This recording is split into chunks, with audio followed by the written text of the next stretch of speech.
यहां पे हम देखने जा रहे हैं analytical solution,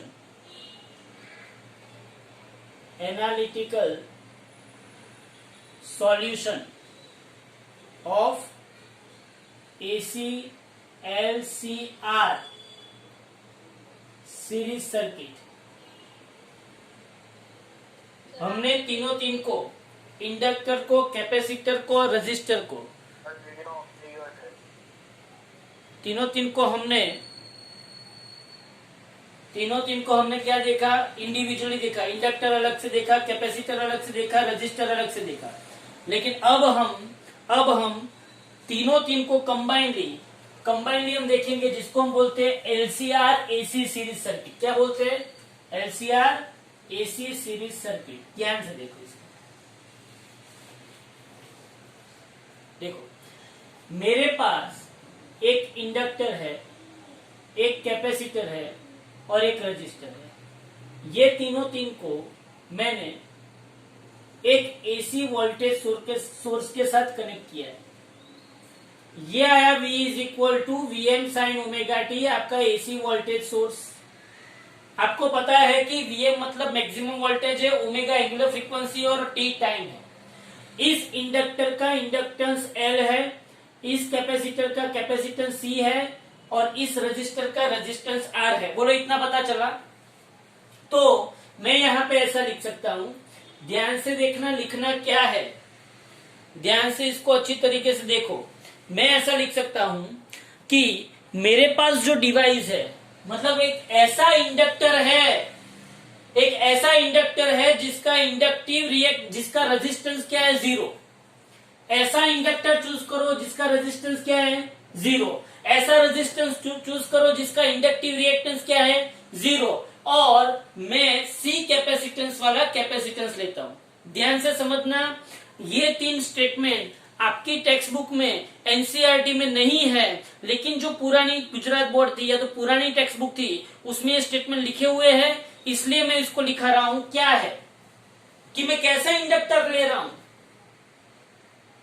consider an inductor having inductance L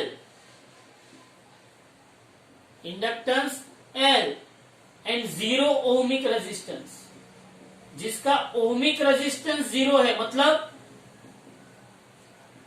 मतलब इसका इंडक्टेंस L है, लेकिन ये कोई वायर से बना होगा ना, तो हम ऐसा समझ रहे हैं कि इसका ओमिक रेजिस्टेंस क्या है? 0 है। मतलब कि डीसी अगर इसमें से पास करेंगे तो मुझे रेजिस्टेंस मिलेगा नहीं, ऐसा मैंने एज्यूम किया। एक ऐसा रेजिस्टर ले रहा हूं, consider a resistor having resistance R and 0 inductive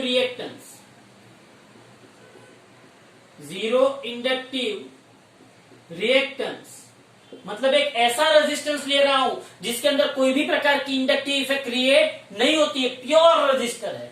और तीसरा, consider a capacitor having capacitance C। ये 3 स्टेटमेंट लिख दिए। ये 3 स्टेटमेंट लिखने के बाद connect these three components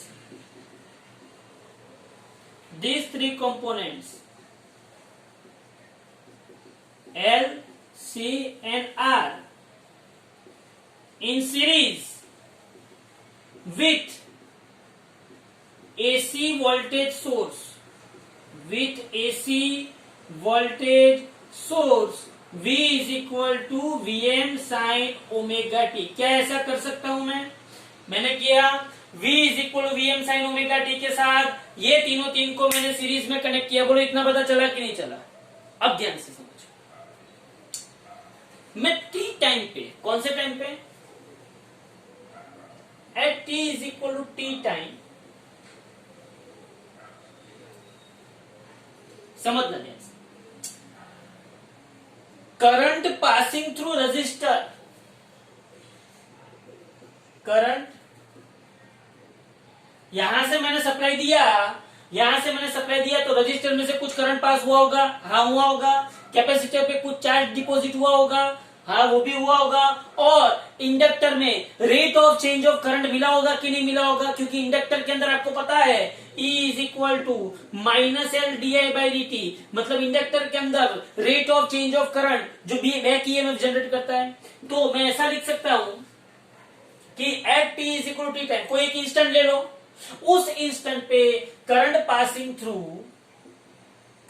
passing through register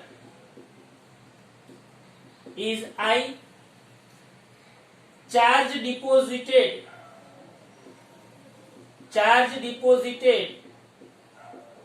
on capacitor is Q, and rate of change of current in inductor, rate of change of current in inductor is di by dt। देखो ध्यान से, मैंने तीन चीज लिखी, देखो हम तीन की ही बात करें। पहले तो मैंने क्या कंसीडर किया, एक इंडक्टर कंसीडर करो, consider an inductor having inductance L and 0 ohmic resistance. मतलब मैंने एक इंडक्टर कंसीडर किया, फिर मैंने एक रेजिस्टर कंसीडर किया, और फिर मैंने एक कैपेसिटर कंसीडर किया। फिर मैंने क्या बोला, ये तीन को सीरीज में कनेक्ट करो, और किसके साथ कनेक्ट करो, V is equal to VM sine omega t के साथ सीरीज में उसको क्या किया, कनेक्ट किया। फिर मैंने क्या बोला कि at t is equal to t time, जब मैंने यहाँ पे सप्लाई दिया तब टी टाइम पे रजिस्टर के अंदर करंट कितना पास हुआ होगा, I, कैपेसिटर पे चार्ज डिपॉजिट कितना हुआ होगा, Q, और इंडक्टर में rate of change of current क्या होगा। तो ये एक पॉइंट, ये दूसरा पॉइंट, और ये तीसरा पॉइंट। बोलो पता चला, यहां तक सबको पता चला? ओके। सो जब ये रजिस्टर में से करंट पास होगा, तब यहां पे पोटेंशियल ड्रॉप कितना होगा, VR। जब ये कैपेसिटर पे चार्ज डिपॉजिट होगा तो उसके दो पॉइंट के बीच में पोटेंशियल डिफरेंस कितना होगा, VC। जब ये इंडक्टर में से करंट पास होगा तो उसके बीच में पोटेंशियल ड्रॉप कितना होगा, VL। बोलो होगा कि नहीं होगा। So potential drop across two end of resistor, बोलो रजिस्टर के अक्रॉस पोटेंशियल ड्रॉप कितना होगा, या तो मैं ऐसा लिखू, पोटेंशियल ड्रॉप अक्रॉस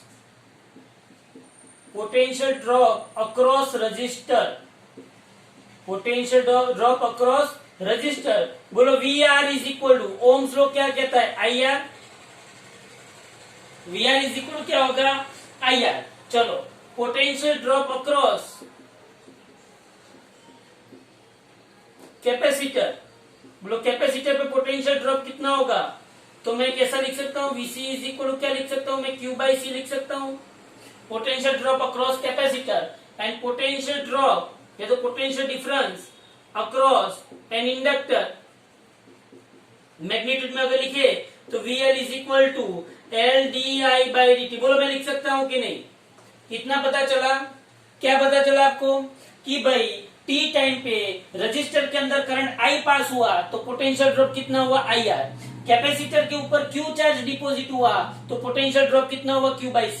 इंडक्टर के अंदर rate of change of current कितना हुआ, DI बाई dt, तो पोटेंशियल ड्रॉप कितना हुआ, LdI बाई dt। बोलो इतना पता चला कि नहीं चला, सबको इतना पता चला। ओके, यहां तक किसी को कोई डाउट है, बोलो यहां तक किसी को कोई डाउट। यहां तक सबको पता चला। अब आगे क्या करना है, मैंने खाना कितना दिया, V जितना मैंने खाना दिया, किसको, ये तीन को। हाँ, इसने कितना खाया, VL, कैपेसिटर ने VC और रजिस्टर ने कितना खाया, VR। बोलो पता चला कि नहीं। और according to charge conservation law यहां से जितना गया होगा वो यहाँ पे इक्वली डिस्ट्रीब्यूट हुआ होगा कि नहीं हुआ होगा। क्लियर। तो अप्लाइंग किरचॉफ्स लॉ,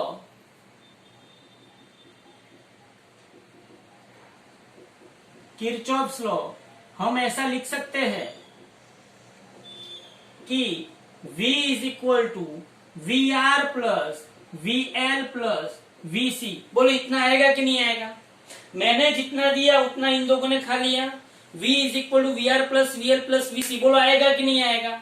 ओके, अब मुझे ये बताओ V क्या है। V क्या है, Vm sine omega T.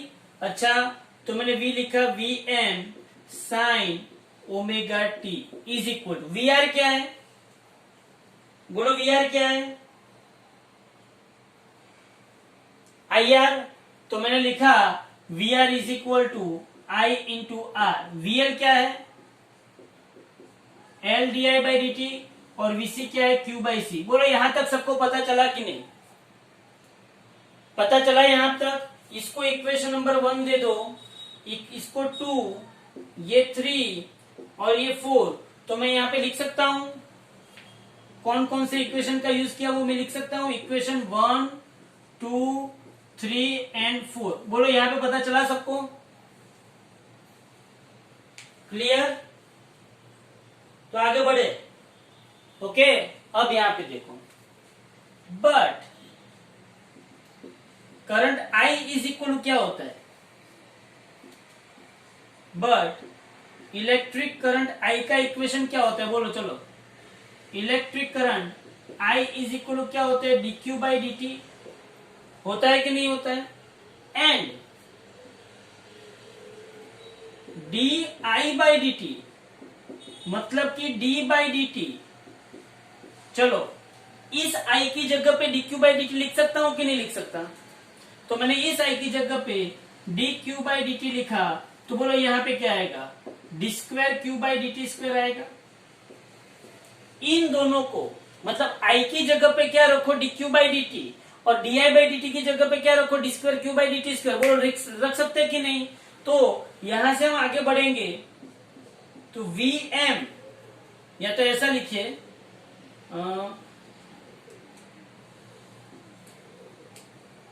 Substitute, इसको इक्वेशन नंबर 4 आया ना, इसको इक्वेशन नंबर 5 बोल दो, इसको equation number 6। Substitute result of equation 6 in equation 5। बोलो पता चला। 6 का रिजल्ट मैं किस में रख रहा हूं, 5 में। कैसे रखता हूं, ध्यान से देखो। Vm sine omega T is equal to I की जगह पे dq by D T into R plus L as it is, di by D T की जगह पे d square q by D T square plus q by C. बोलो इतना पता चला सबको, बोलो इतना पता चला। तो क्या इसके ऊपर से मैं एक इक्वेशन बना सकता हूं, क्या इक्वेशन बना सकता हूं, ध्यान से देखो। So L into d square Q by D T square plus R into D Q by D T plus q by C is equal to Vm sine omega T.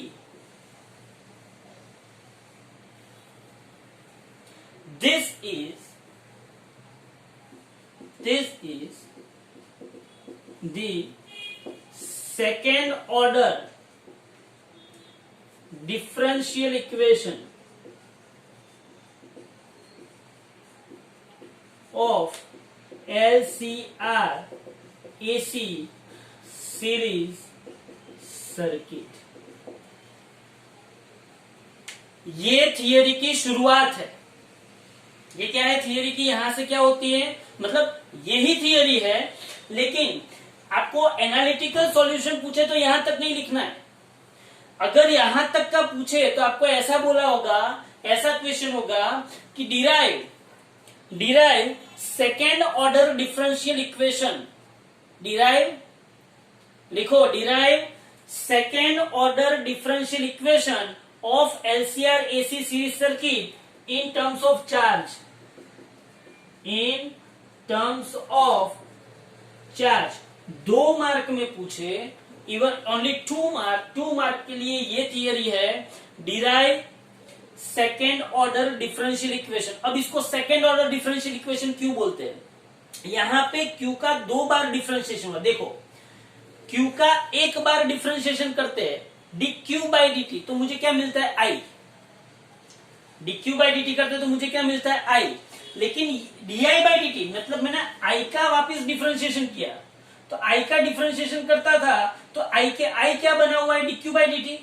तो अब देखो, चार्ज क्यू जो है उसका 2 बार D square Q by D T square, second order 2 बार differentiation किया, इसलिए इसको क्या बोलते हैं? Second order differential equation of LCR AC series circuit in terms of charge. बोलो, इतना पता चला। और इसको कैसे लिखना है?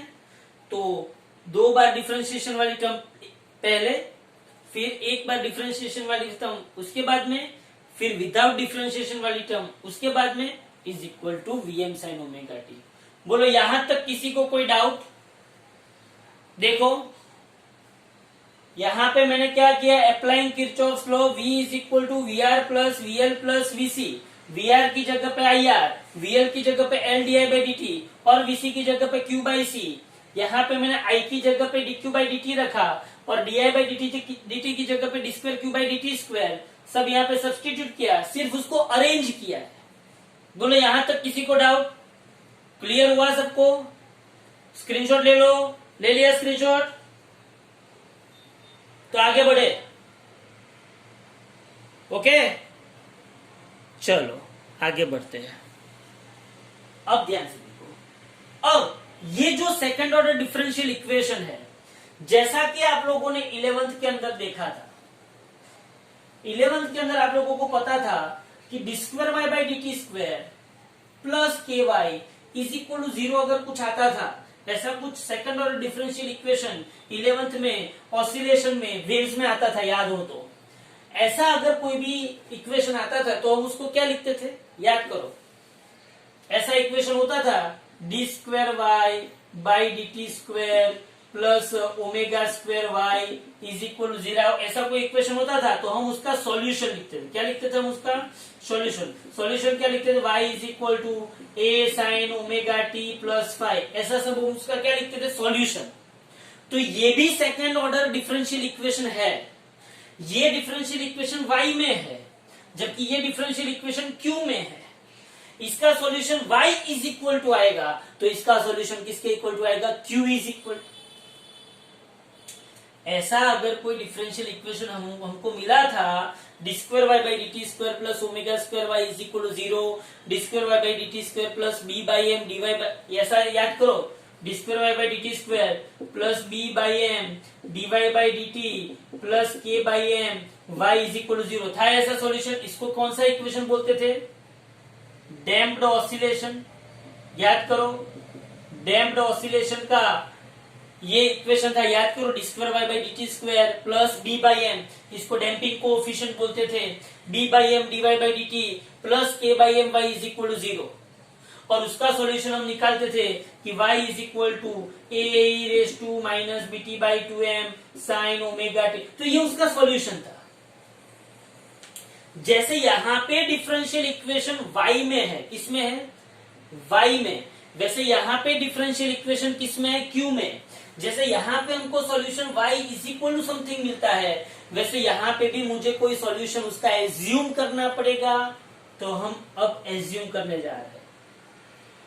हाँ, हम क्या करने जा रहे हैं अब? एज्यूम। क्या एज्यूम कर रहे हैं? कि ये जो डिफरेंशियल इक्वेशन है, हाँ, इस इक्वेशन का solution, assuming the solution of this equation, इसको नाम दे देते हैं, ये 6 है ना, इसको 7 नाम दे देते हैं। तो assuming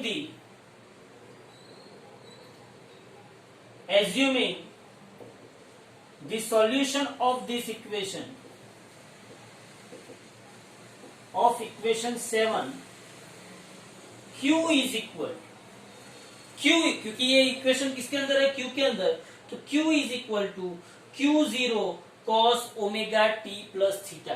Q is equal to Q0 cos omega t plus theta. मुझे Q0 क्या है वो पता नहीं है, मुझे थीटा क्या है वो भी पता नहीं है, तो मैंने सॉल्यूशन एज्यूम किया Q is equal to Q0 cos omega t plus theta. बोलो इतना पता चला, कितना पता चला? इसको दे दो इक्वेशन नंबर 8। समझना ध्यान से। अब यहां पे देखो, मैं इस इक्वेशन को यहां पे भी रख सकता हूं, यही इक्वेशन को यहां पे भी रख सकता हूं, और यही इक्वेशन में यहां पे भी रख सकता हूं। मैं अलग अलग डिराइव करके फिर यहां पे रखूंगा, ध्यान से समझना। ये क्यों आ गया यहां पे रखने के लिए? अब बोलो यहां पे मुझे रिक्वायरमेंट क्या है, dq बाई dt, तो इसका डिफरेंशिएशन करो, तो बोलो dq by dt is equal to d by dt। बोलो q क्या है, Q0 cos omega t plus theta is equal to Q0 common निकल गया, तो बोलो क्या होगा, d by D t cos omega t plus theta होगा। चलो Q0 cos का डिफरेंशिएशन क्या होता है, जल्दी से बोलो। Minus sine. cos का differentiation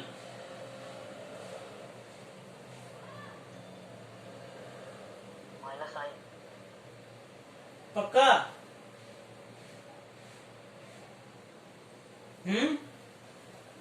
yes yes sir. Q is equal to Q0 cos omega t plus theta, ये हमने इक्वेशन लिया। लेकिन अगर हम यहाँ Q is equal to, solution है ना, हम यहाँ पे Q इज इक्वल टू हमारी जो एनसीईआरटी के मुताबिक कर रहे हैं, Q is equal to Q M, M मतलब maximum value sine omega T plus theta. इसका सॉल्यूशन Q is equal to Q M sine omega T plus theta. Q M क्या है, उसकी मैक्सिमम वैल्यू है, और यहाँ पे sine omega T plus theta. बोलो साइन का क्या होगा, साइन का डिफरेंशिएशन क्या होगा, sine omega T plus theta, cos की माइनस कॉस, कॉस, तो यहाँ पे आएगा क्यू एम साइन का cos omega T plus theta. अब किसके रिस्पेक्ट में डिफरेंशिएशन कर रहे हैं, टाइम के रिस्पेक्ट में, तो टाइम के आगे कौन है, ओमेगा, तो ओमेगा कहां पे बाहर आ जाएगा। हाँ, तो यहाँ पे मुझे d Q by D T क्या मिला, बोलो D Q by D t मुझे क्या मिला,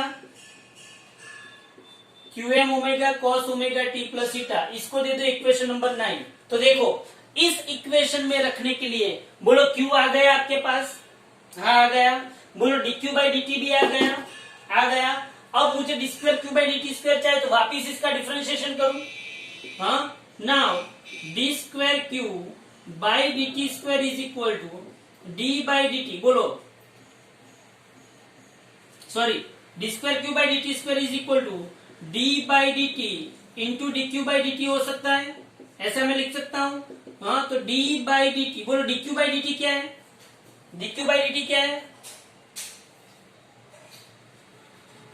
q M omega cos omega T plus theta, ये D Q by D T.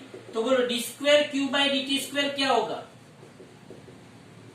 Q M omega बाहर निकलेगा, बोलो cos omega T plus theta का differentiation minus sine omega T plus theta, और T के आगे ओमेगा बाहर निकलेगा। ओके, तो बोलो D square Q by D T square क्या आया, minus q M into omega square sine omega T plus theta. इसको दे दो इक्वेशन नंबर 10। सिर्फ हमने क्या किया, क्यू निकाला, D Q by D T निकाला, और D square Q by D T square निकाला। अब इक्वेशन 8, इक्वेशन 9 और इक्वेशन 10 को इक्वेशन 7 में रखना है। 8, 9 एंड 10 को कहां पे रखना है, इक्वेशन 7 में। देखो ध्यान से, substitute equation 8, equation 9 and equation 10 in equation number 7। चलो, तो यहां पे देखो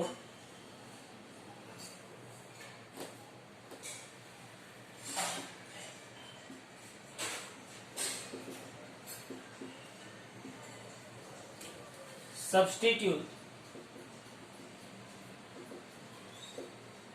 equation 8, 9, 10 in equation number 7.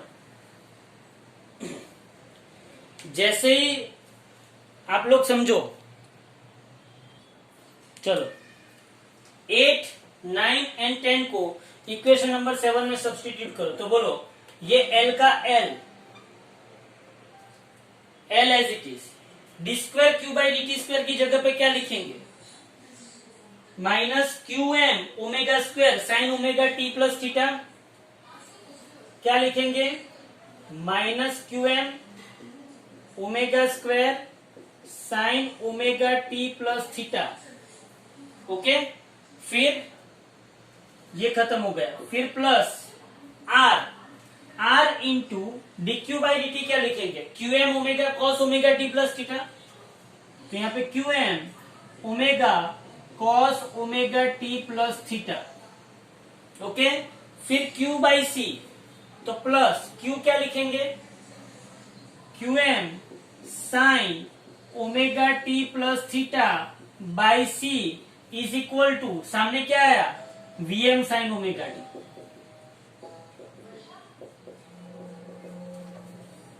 देखो यहाँ पे ये सब कुछ अंदर रख दिया, ये 8, 9, 10 उठा के 7 में रख दिए। Okay, L D square Q by D T square की जगह पे ये R D Q by D T की जगह पे 9 नंबर का इक्वेशन, और क्यू बाई सी में क्यू की जगह पे q M sine omega T plus theta, ये इक्वेशन नंबर 7 में रख दिए। अब यहाँ पे कुछ नहीं, इसको सेट करना है। कैसे सेट करना है, ध्यान से देखो। पहले तो क्यू एम ओमेगा यहां से सिर्फ क्यू एम, तो ओमेगा नीचे आ जाएगा, मतलब क्यू एम ओमेगा निकालोगे तो ओमेगा कहां पे आ जाएगा, नीचे। उसको ये तीन में से बाहर निकालो, तो मैं क्यू एम इंटू ओमेगा को अगर बाहर निकालता हूं, क्यू एम इंटू ओमेगा को अगर मैं बाहर निकालता हूं तो यहां पे सिर्फ क्या रहेगा, minus omega into L sine omega T plus theta, plus यहां पे क्यू एम ओमेगा निकल गया तो R cos omega T plus theta, यहां पे क्यू एम ओमेगा निकला तो 1 ओमेगा सी नीचे आएगा, तो प्लस यहां पे क्या आएगा, sine omega T plus theta divided by omega C is equal to V M sine omega t. फिर से 1, 2, 3, ये तीन में से क्यू एम ओमेगा निकाले, क्यू एम ओमेगा निकला तो minus omega into L sine omega T plus theta, Q M omega निकला तो R cos omega T plus theta, यहाँ पे क्यू एम और ओमेगा भी निकाला तो ओमेगा तो था ही नहीं, तो नीचे क्या आएगा, ओमेगा इंटू सी। अब इसको वापिस रीअरेंज करो, तो क्यू एम इंटू ओमेगा, इसको रीअरेंज करते हैं, आर वाली टर्म पहले लिखते हैं, तो R cos omega T plus theta, ये प्लस वाली टर्म पहले लिखते हैं, तो plus 1 omega C sine omega T plus theta minus omega L sine omega T plus theta is equal to V M sine omega t.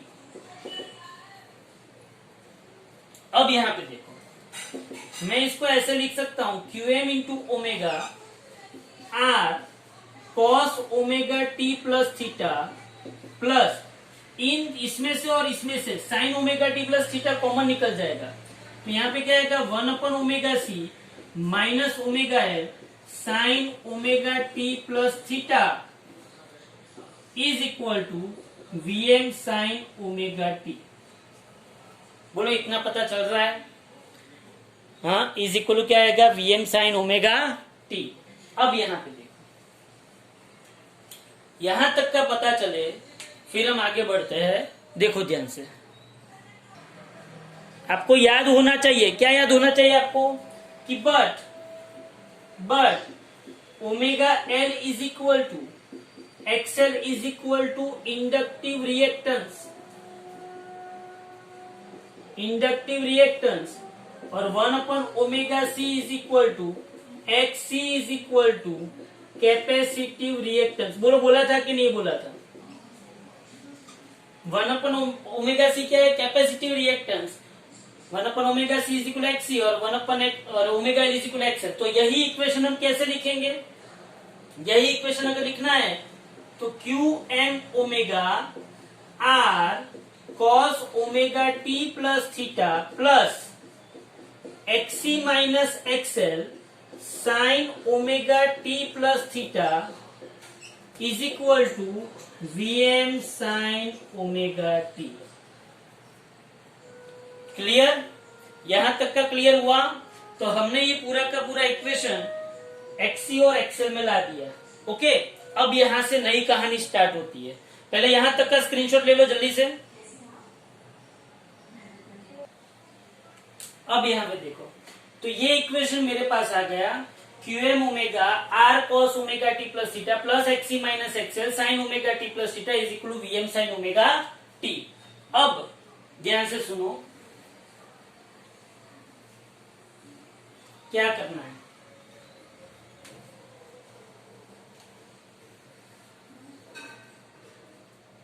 अब सुबह की जो एक थियरी मैंने आपको इंपीडेंस लिखवाया था, इंपीडेंस मैंने आपको क्या लिखवाया था? इंपीडेंस लिखवाया था। इंपीडेंस मैंने क्या बोला था? याद करो, याद करो मैंने इंपीडेंस के बारे में क्या बोला था। But impedance is equal to, याद करो, इंपीडेंस मतलब एसी के अंदर resistance. Impedance is equal to Z is equal to √R² plus XC minus XL का स्क्वायर। ये हम लोगों ने सुबह किया। हाँ, Z impedance is equal to √R² plus XC minus XL का स्क्वायर। इतना समझ लो। इंपीडेंस मतलब रेजिस्टेंस, कैपेसिटेंस और इंडक्टर, तीन का कंबाइंडली जो रेजिस्टेंस होता है एसी सर्किट के अंदर, उसको क्या बोलते हैं? Impedance. Resistance, capacitance and inductor, ये तीन जब मैं वायर में से एसी करंट पास करता हूं, याद रखना एसी सर्किट में और डीसी सर्किट में वायर का डिफरेंस नहीं होता है। वायर तो जो है वही है, लेकिन उस वायर में अगर आप डीसी पास करते हो, अगर आप डायरेक्ट करंट पास करते हो, तो वहां पे सिर्फ और सिर्फ कौन सी इफेक्ट मिलती है? रेजिस्टिव इफेक्ट मिलती है। लेकिन वही वायर के अंदर अगर आपने एसी करंट पास किया तो रेजिस्टिव इफेक्ट भी आएगी, इंडक्टिव इफेक्ट भी आएगी और कैपेसिटिव इफेक्ट भी आएगी। तो उसका रेजिस्टेंस क्या है? इंपीडेंस। अब यहां पे देखो ध्यान से, but impedance is equal to this, multiply and dividing, multiply and divide LHS of equation, वो 8, 9, 10 था ना, 10 ना था ना, इसको इक्वेशन नंबर 11 बोल दो।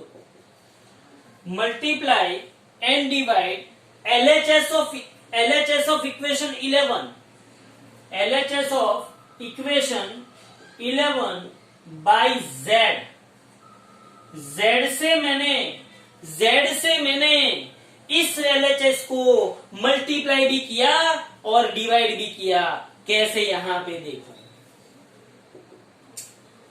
समझना ध्यान से। इसको कैसे मैं मल्टीप्लाई कर रहा हूं और कैसे डिवाइड कर रहा हूं, बहुत ध्यान से देखने जैसी चीज है। हाँ, Z इज इक्वल क्या है मेरे पास? √R² plus XC minus XL का स्क्वायर। तो मैं यहां पे क्या लिख सकता हूं? अच्छा, ये क्या आया था? QM ओमेगा मैंने कॉमन निकाला। हाँ, ये पूरा का पूरा है ना, ये। चलो कैसे करूंगा? QM omega into Z, QM omega into Z, और अंदर डिवाइड करना है। R by Z cos omega t plus theta plus XC minus XL by Z sine omega t plus theta is equal to VM sine omega t। क्या किया मैंने? पता चला? इसमें ना पता चला हो तो उसको अच्छी तरीके से लिखता हूं। एक काम करो, ये सब कुछ मिटा देता हूं, इसका भी कोई काम नहीं है। चलो वापिस से लिखता हूं। मैंने क्या किया, multiply and divide equation number 11, multiply and divide equation number 11 by Z. देखो यहां पे बाई जेड, देखो यहां पे कैसे करूंगा, Q M omega into Z multiply कर दिया, अब डिवीजन कर रहा हूं, R by Z cos omega T plus theta plus XC minus XL by Z sine omega T plus theta is equal to VM sine omega T. Okay, अब देखो यहां पे इसको जब आप देखते हो तब मैंने आपको सुबह सुबह में जो फेजर ड्रॉ करवाया था, याद करो वो फेजर में क्या था, यहाँ पे क्या था, डेल्टा था। याद करो वो फेजर में यहाँ पे क्या था, डेल्टा था। या तो मैं यहाँ पे फाई भी ले सकता हूँ, क्या ले सकता हूँ, फाई। याद करो यहाँ पे आर था और यहाँ पे एक्सी माइनस एक्सएल था, तो यहाँ पे मुझे इम्पीडेंस जेड मिल रहा था। बोलो इस ट्राइंगल के बेस पे, इस ट्राइंगल के बेस पे मुझे ये बताओ कि कॉस फाई क्या है, कॉस फाई क्या है, R by Z, and sine phi क्या है, साइन फाई क्या है, XC minus XL by Z. बोलो कॉस फाई क्या होगा, आर बाई जेड, और sine phi XC minus XL by Z. तो मैं यहां पे क्या कर सकता हूं, यहां पे मैं क्या लिख सकता हूं, देखो ये जो मेरा फेजर डायग्राम था ये आर था, ये एक्सी माइनस एक्सएल था, तो मैंने इसको जेड, याद करो जेड। अब पता चला जेड इज इक्वल टू क्या आया, R square plus XC minus XL का स्क्वायर। बोलो आया कि नहीं आया, Z is equal to R square plus XC minus XL का स्क्वायर आया। मैंने क्या किया यहाँ पे, ये एक्सी माइनस एक्सएल आया, क्या आया ये एक्सी माइनस एक्सएल। फिर बोलो कॉस फाई क्या होगा मेरे पास, R by Z, sine phi क्या होगा, XC minus XL by Z. अब यहां पे देखो, तो मैं आर बाई जेड की जगह पे क्या रख सकता हूं, कॉस फाई, और XC minus XL by Z की जगह पे क्या रख सकता हूं मैं, साइन फाई। सो मैं यहां पे ऐसा लिख सकता हूं, Q M omega Z, R by Z मतलब cos phi, cos phi into cos omega T plus theta plus sine phi into sine omega T plus theta is equal to VM sine omega T. तो मैं यहां पे ऐसा लिख सकता हूं, Q M omega Z, यहां पे cos omega T plus theta into cos phi plus sine omega T plus theta into sine phi is equal to VM sine omega T. इसके बारे में कोई मुझे कुछ बता सकता है, इसके बारे में मुझे कुछ कोई बता सकता है, ये किसका इक्वेशन है बोलो, cos of omega T plus theta minus phi. मतलब कि ये मुझे पता है कि cos of A minus B क्या होता है, कॉस ए माइनस बी क्या होता है, cos A plus sine A sine, cos A cos B plus sine A sine B. ये मुझे पता है कि cos A minus B is equal to, cos A minus B is equal to cos A cos B plus sine A sine B. क्या पता है आपको, तो cos A minus B is equal to cos A cos B sine A sine B. तो cos A cos B sine A sine B आया कि नहीं आया। तो मैं इसको क्या लिख सकता हूं, Q M omega into Z, cos A cos B sine A sine B को क्या लिख सकते हैं, A cos A minus B. तो कॉस ये क्या हुआ ए और ये क्या हुआ बी, तो कॉस ए माइनस बी मतलब ए मतलब omega T plus theta minus five is equal to V M sine omega T. यहां तक पता चला। अब देखो यहां पे कॉस वाली टर्म है और यहां पे साइन वाली टर्म है। क्या मैं साइन वाली टर्म को कॉस वाली टर्म में कन्वर्ट कर सकता हूं? बोलो हाँ कि ना? कर सकता हूं? कर सकता हूं बोलो। वीएम साइन ओमेगा टी को मुझे कॉस में लिखता हूं तो मैं क्या लिखूं? बोलो चलो जल्दी से। साइन ओमेगा टी को मुझे कॉस में लिखना है तो मैं ऐसा लिख सकता हूं cos omega T minus pi by two. हाँ, मैंने क्या लिखा यहाँ पे? रीजन लिख देने का कि sine of theta is equal to cos of theta minus pi by two. कर सकते हैं, कोई बुराई वाली बात नहीं है। तो मैंने साइन ओमेगा टी को cos omega T minus pi by to लिखा। बोलो पता चला? अब इसको अगर आप गौर से ऑब्जर्व कीजिए, इसको अगर आप गौर से ऑब्जर्व कीजिए तो Q M omega Z is equal to V M आ रहा है। हाँ, सो मैं यहां पे क्या लिख सकता हूं? ध्यान से देखना। फ्रॉम अबव इक्वेशन ध्यान से देखना। क्या क्या Q M omega Z is equal to V M हो सकता है? Q M omega Z is equal to V M मतलब कि V M is equal to Q M omega into Z. लेकिन आपको पता है कि ओम अंकल क्या कहते थे? But according to ohms law, या तो मैं ऐसा लिखूं फ्रॉम ओम्स लॉ ये v is equal to I R जैसा लगता है, v is equal to I M into Z जैसा लगता है। सो मुझे Vm is equal to I M into Z है, यहाँ पे Vm is equal to Q M omega into Z है। तो Z है, Vm है, तो Im क्या होगा? Im इज इक्वल टू मुझे मिला QM ओमेगा। क्या मिला मुझे? Im is equal to QM omega मिला। फिर से इस QM ओमेगा Z और इस Vm को मैं इक्वेट कर सकता हूं। क्यों? क्योंकि यहाँ पे ये कॉस है और ये भी कॉस है। तो मैंने QM omega Z is equal to Vm किया, QM omega Z is equal to मैंने क्या किया? Vm। लेकिन ओम्स लॉ के मुताबिक मुझे पता है कि Vm is equal to Im into Z होता है। अगर Vm is equal to I M into Z होता है तो Vm आ गया, Z आ गया, तो Im इज इक्वल टू क्या होगा? QM ओमेगा होगा। तो मुझे Im is equal to QM omega equation मिला। ये कौन सा इक्वेशन था? ये 11 आ गया ना?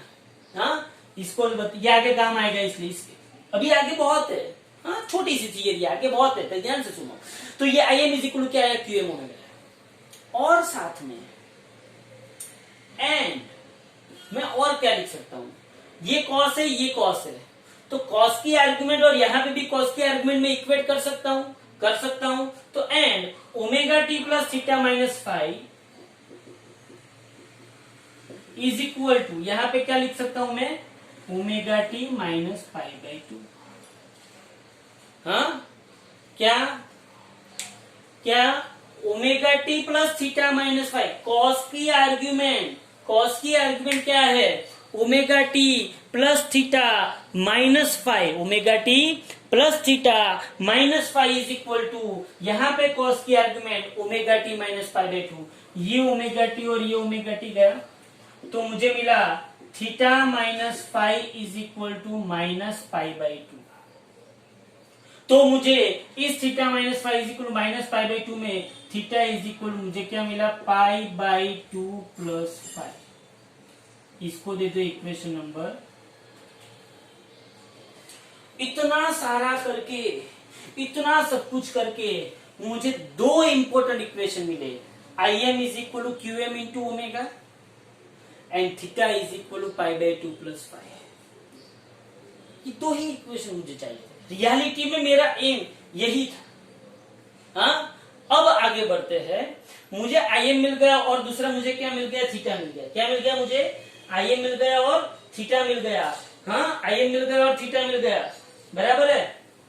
या तो मैं यहां पे ऐसा भी लिख सकता हूं, omega T plus theta minus five is equal to omega T minus pi by two, omega T omega T plus theta minus five है ना, हाँ omega T plus theta minus five, तो theta minus five is equal to minus pi by two, तो theta is equal to क्या आएगा, theta minus five is equal to minus pi by two, तो theta is equal to क्या आएगा, minus pi by two plus five, theta is equal to minus pi by two plus five. ये 12 और 13 number की equation याद रखो। ये सब कुछ समझ में आया, इम्पीडेंस z से मल्टीप्लाई किया, z से डिवाइड किया, फिर ये सब बबल की cos a cos b cos sin a sin b cos a minus b, इतना क्लियर हुआ। अब आगे बढ़ते हैं, देखो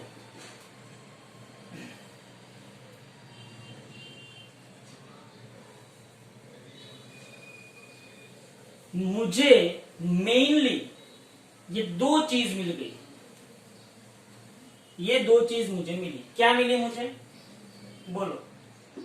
आई M is equal to Q M omega and theta is equal to pi minus pi by two plus five. Theta is equal to क्या मिला, minus pi by two plus five. अब मुझे करंट का इक्वेशन लिखना है, तो बोलो current का इक्वेशन क्या था, याद करो। इलेक्ट्रिक करंट का इक्वेशन क्या था, I is equal to D Q by D T. याद करो मैंने क्यू क्या, याद करो मैंने क्यू क्या बोला था, Q is equal to Q M sine omega T plus theta. तो यहाँ पे I is equal to Q M बाहर निकला, तो d बाई डी टी यहाँ पे आएगा sine omega T plus theta. बोलो sine omega T plus theta का डिफरेंशिएशन क्या होता है, cos omega T plus theta, और ओमेगा कहाँ पे आता है, बाहर। अब ध्यान से सुन, ये ध्यान से सुन।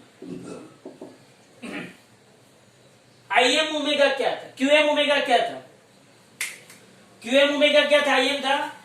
तो Q M into omega is equal to मैं क्या लिख सकता हूं, आई एम। अब पता चला ये इक्वेशन कैसे काम आया। तो Q M into omega, Q M into omega is equal I M cos omega T plus theta. तो यहाँ पे लिखना है इक्वेशन नंबर 12 की वजह से। बोलो समझ में आया, इक्वेशन 12 की वजह से हमने लिखा Q M omega is equal to मुझे क्या मिला, आई एम। और यहां पे मैं लिखता हूं I is equal to I M cos omega T plus theta, लेकिन थीटा क्या है, minus pi by two plus five. तो omega T minus pi by two plus five. ये मैंने कौन सा इक्वेशन लिखा, इक्वेशन नंबर 13। बोलो समझ में आ रहा है, ये क्या है, इक्वेशन नंबर 13। अब यहां पे देखो I is equal to I M cos omega T plus five minus pi by two, omega T plus five minus pi by two. तो मैं उसको यहां पे ऐसा भी लिख सकता हूं, I is equal to I M cos, इसको मैं माइनस अगर कॉमन निकाल दूं, माइनस कॉमन निकाल दूं, तो ये पाई by two minus pi by two plus हो जाएगा, minus omega T plus five हो जाएगा, हो जाएगा, ये हो जाएगा। मैंने क्या किया, देखो माइनस प्लस माइनस का माइनस आया, माइनस माइनस प्लस हो गया।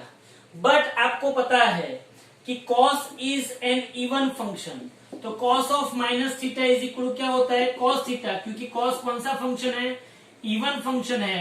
अगर cos इवन फंक्शन है तो I is equal to I M cos, यहाँ पे आएगा pi by two minus omega T plus five, pi by two minus omega T plus five, cos pi by two minus omega T plus five. और आपको ये भी पता है, तो आपको ये भी पता है कि but cos pi by two minus theta, pi by two minus theta मतलब फर्स्ट क्वाड्रेंट, फर्स्ट क्वाड्रेंट में क्या हो जाता है, साइन थीटा। तो मेरे पास इक्वेशन आया I is equal to I M sine omega T plus five. तो ये मेरे पास करंट का इक्वेशन जो मुझे रिक्वायर्ड था वो आया, where I M is equal to V M by Z, और वी एम बाई जेड मतलब क्या हुआ, V M upon under root R square plus XC minus XL का स्क्वायर। तो यहाँ पे आपकी थियरी खत्म होती है। हाँ, बहुत बढ़िया थियरी, एकदम छोटी सी मासूम सी एकदम थियरी, कोई टेंशन नहीं है, आराम से आप इसको सॉल्व कर सकते हो। Okay, thank you very much.